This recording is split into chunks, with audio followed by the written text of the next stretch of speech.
Welcome to People Pulse, the podcast that brings the heartbeat of the workplace.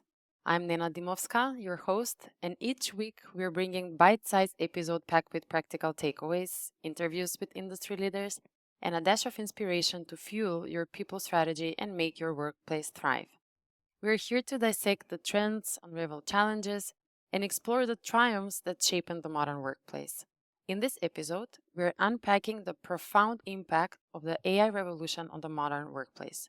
Gen X, Millennials, and Gen Zs all have witnessed transformative periods in history, but none as far reaching as the AI revolution. It emerges as a game changer, fundamentally changing the workplace landscape. We'll discuss its implications, the future of work, and how HR can strategically leverage this transformative technology for the future of work. Today, we're thrilled to have a distinguished guest who will guide us through the exploration of the AI revolution in the workplace. So, the following is a conversation with Dr. Christian Schmeichel, the SVP and Chief Future of Work Officer at SAP. Dr. Schmeichel leads the Global Future of Work organization, driving people practices and workplace approaches for SAP's more than 100,000 employees worldwide. In his previous role as head of HR for various broad areas at SAP, Christian crafted business-focused strategies for SAP's transformation, emphasizing talent, leadership, and culture. With a background in HR transformation and a global perspective gained from living and working in Asia, Europe, and the US, Christian is recognized as an expert in the future of work and global HR transformation. Welcome, Christian, and thank you for joining us.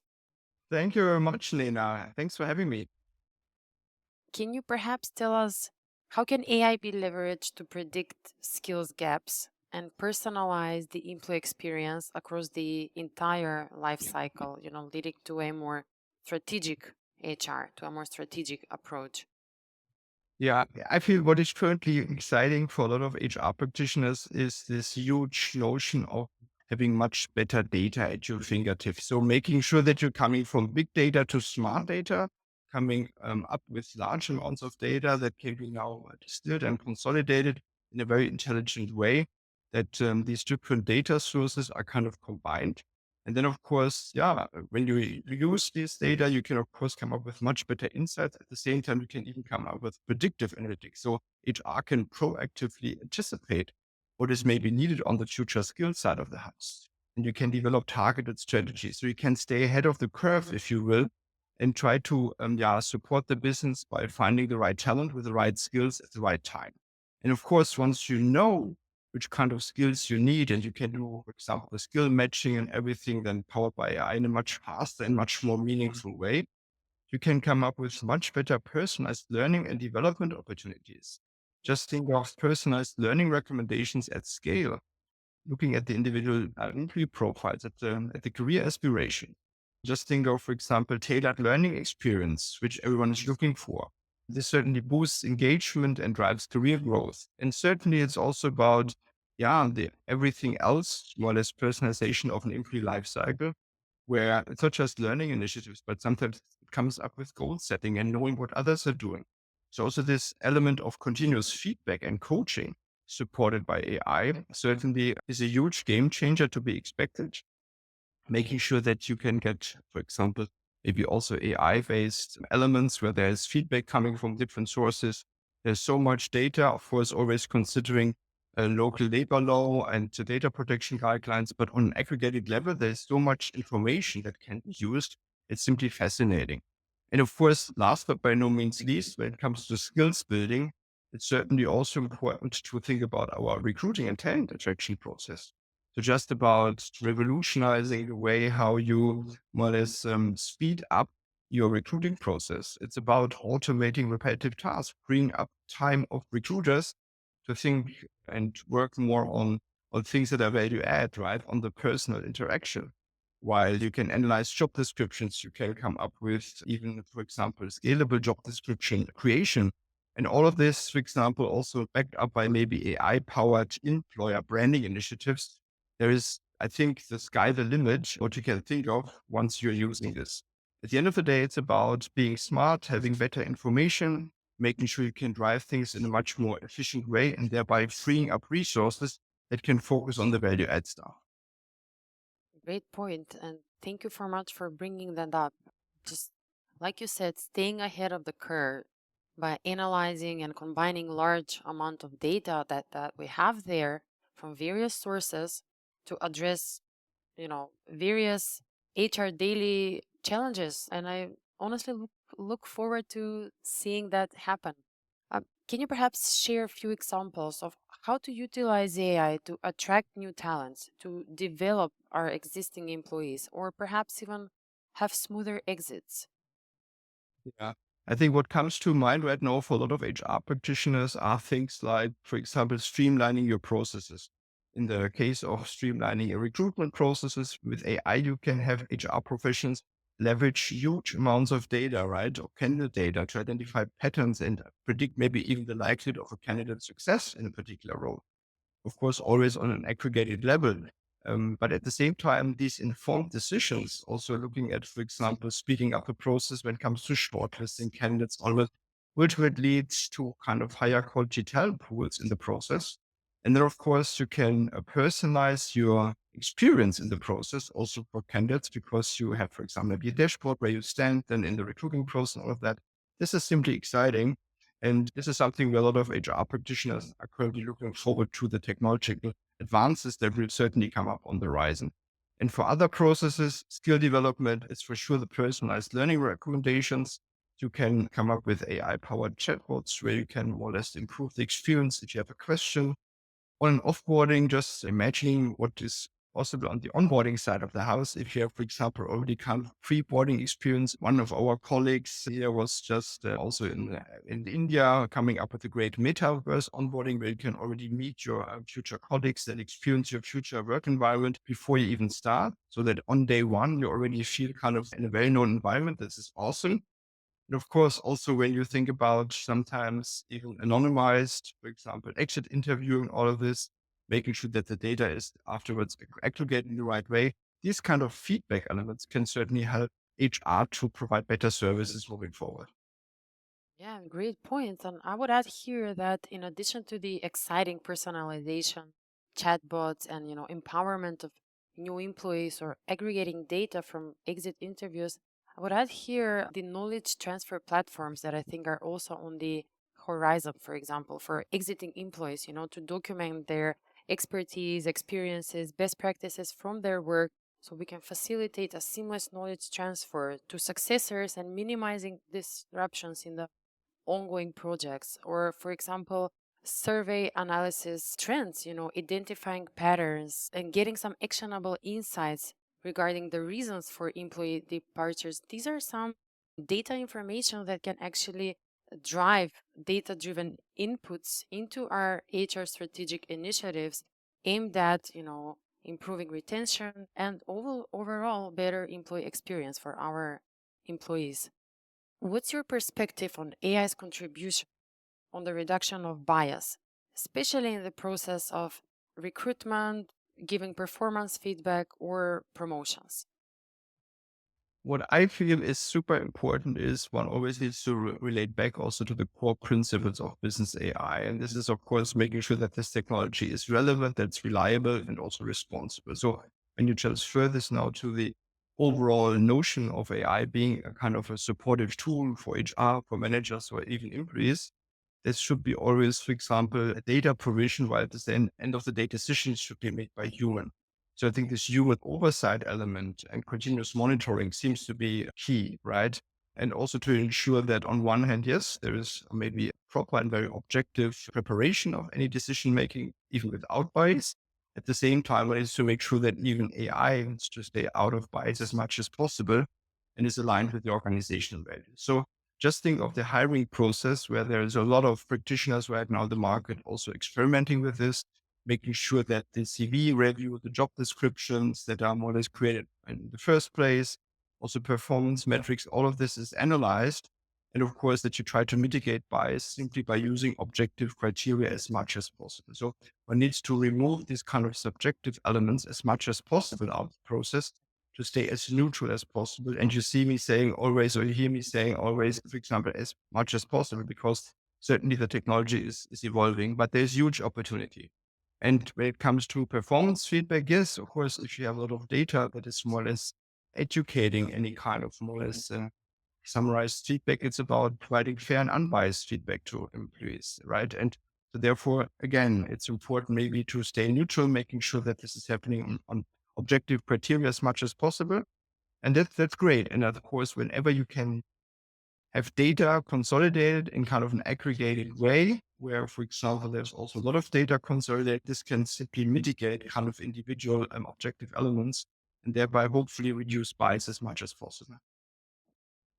Thank you for that. I think it's fair to say that to make mistakes, it's human. So we need to work on ways on how to make these technology that's smarter, that's more data driven, and just to help us mitigate and identify even somehow and oftentimes I would say unconscious biases in these very, very important decisions about our employees.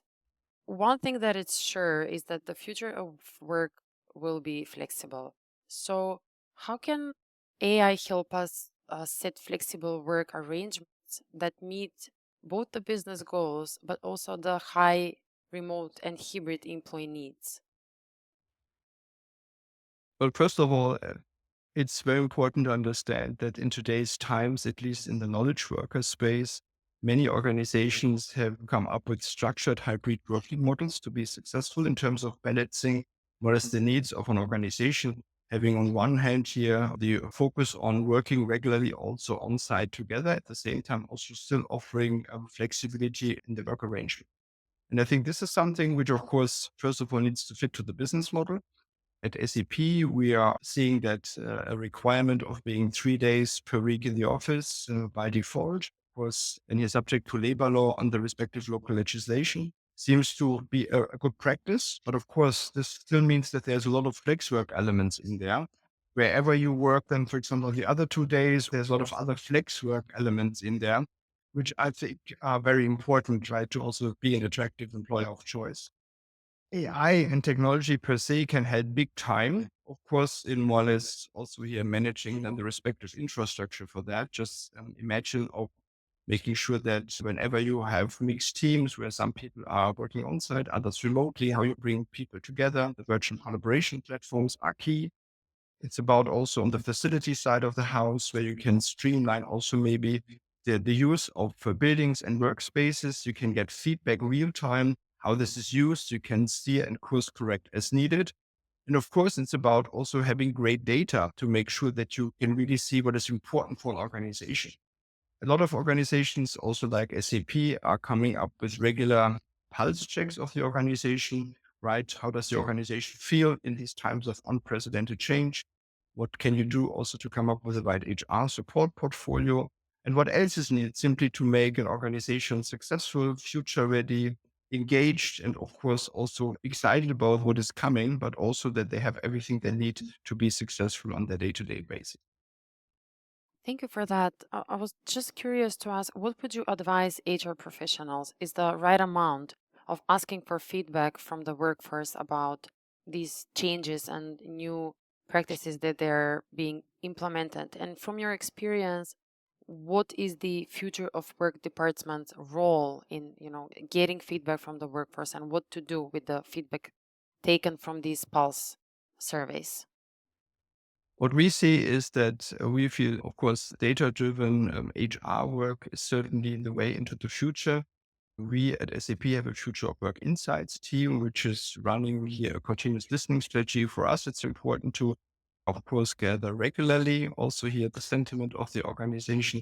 At the same time, making sure that this is also actionable feedback, that one can really see also what an organization needs and how to support people best. And of course, this is something which we feel is the way to go. So I think times where you had one big survey every 2 years, I think this is probably not suitable anymore. It's rather about continuously listening, making sure that data is then also used and aggregated. Now, with the help of technology, you can also gather and collect much more also qualitative feedback in a much more reliable and also faster way, which is super helpful. And I think leveraging this, I think this can beef up the quality of also here the work of people and HR practitioners big time. Great, thank you. Christian, what would you say is more valuable for HRs? Becoming AI experts or perhaps developing a broader skill set with strong interpersonal skill and solid tech acumen? First of all, I think in the age of Gen AI, it's super important that we're all getting familiar with these new technologies and of course staying curious and open to learn. At the same time, I think the HR profession is a profession, and therefore it's very important to have also a lot of domain expertise. So I think at the end of the day, it's about both.